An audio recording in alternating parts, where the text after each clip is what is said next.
The elevator stopped with a violent jolt that sent the coffee cup flying from Marcus Hale's hand, splashing dark stains across the polished steel floor like a wound.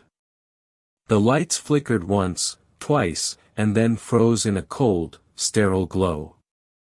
His heart pounded instantly, not because of the sudden stop, but because of who was standing just inches away from him. His boss, the woman who could end his career with a single sentence. Marcus froze, his breath shallow, his fingers trembling slightly at his sides. He hadn't planned on sharing an elevator ride with Vivian Laurent, the CEO of Laurent Financial, let alone being trapped inside one with her. His mind raced with quiet panic, but beneath it all was something deeper, heavier. Fear, not of the elevator, but of losing everything he had fought so hard to hold together.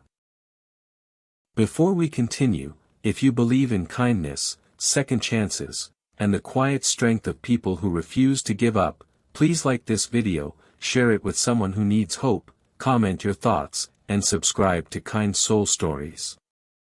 Your support helps these stories reach hearts that need them most. Marcus shifted his weight, trying to keep his breathing steady. The silence between them was suffocating. Vivian stood calm, her posture straight, her elegant red dress untouched by panic. She was composed in a way Marcus had never been in his life. He had only worked at Laurent Financial for 11 months, hired as a junior analyst after years of rejection and struggle. For him, this job wasn't just a paycheck. It was survival.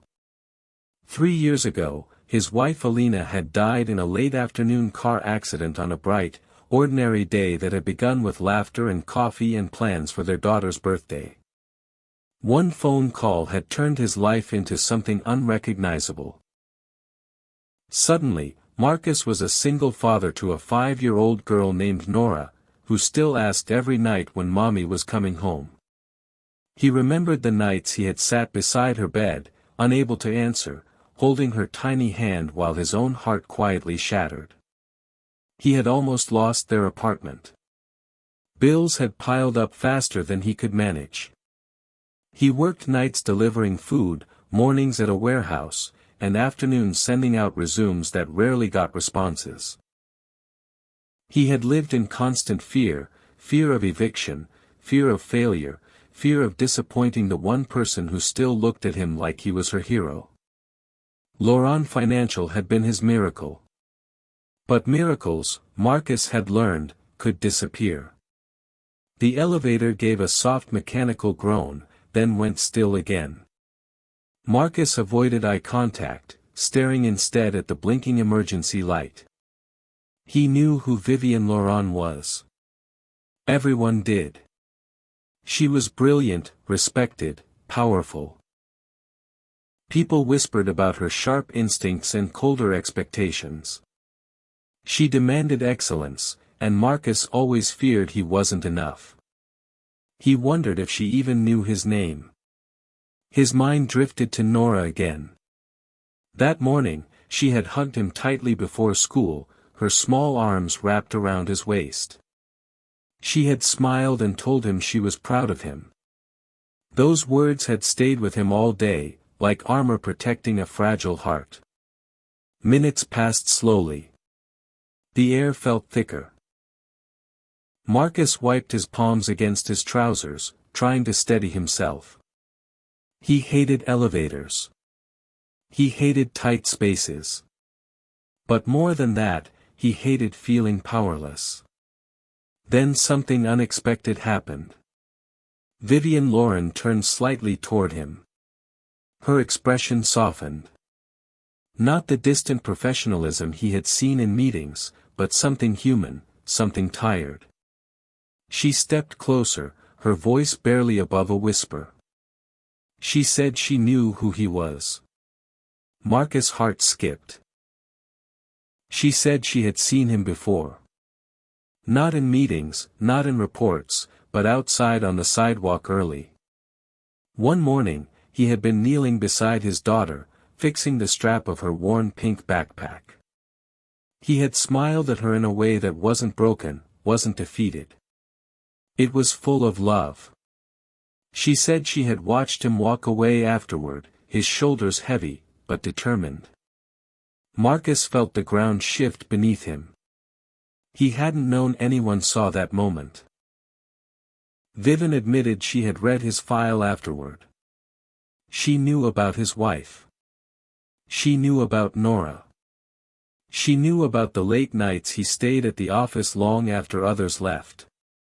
She told him something that made his chest tighten.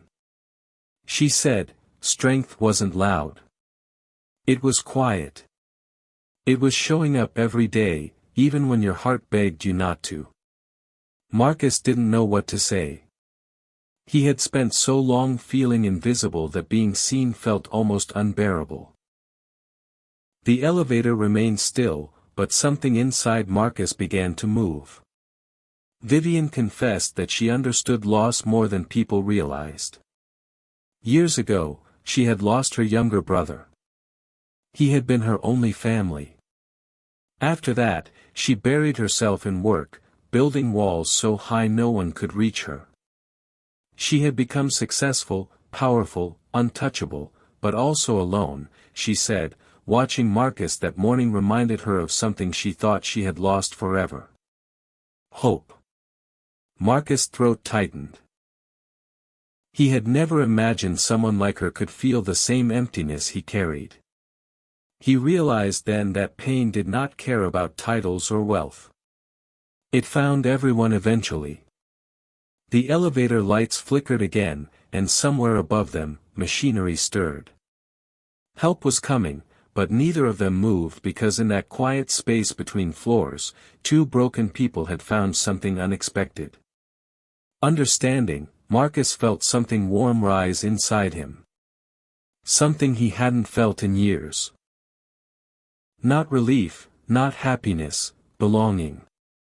Vivian leaned closer one final time, her whisper gentle but powerful.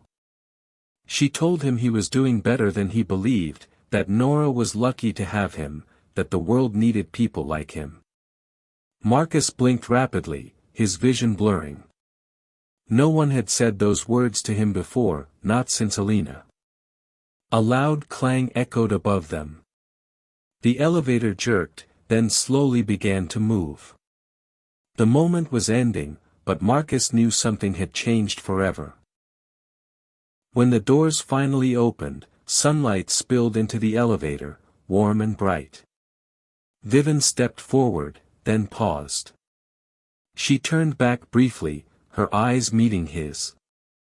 For the first time, she smiled, not as a CEO, but as someone who understood what it meant to survive.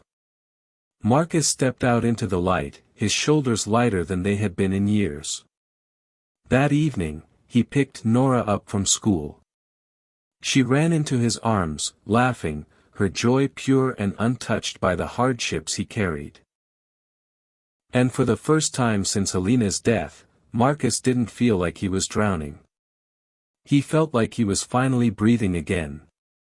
If this story touched your heart, please like the video, share it with someone who needs hope, and subscribe to Kind Soul Stories to support stories that remind us we're never truly alone. And comment, hope lives on. If you believe even the smallest moments can change a life forever. Because sometimes the most powerful thing someone can give you is simply to see you. And sometimes that's enough to change everything.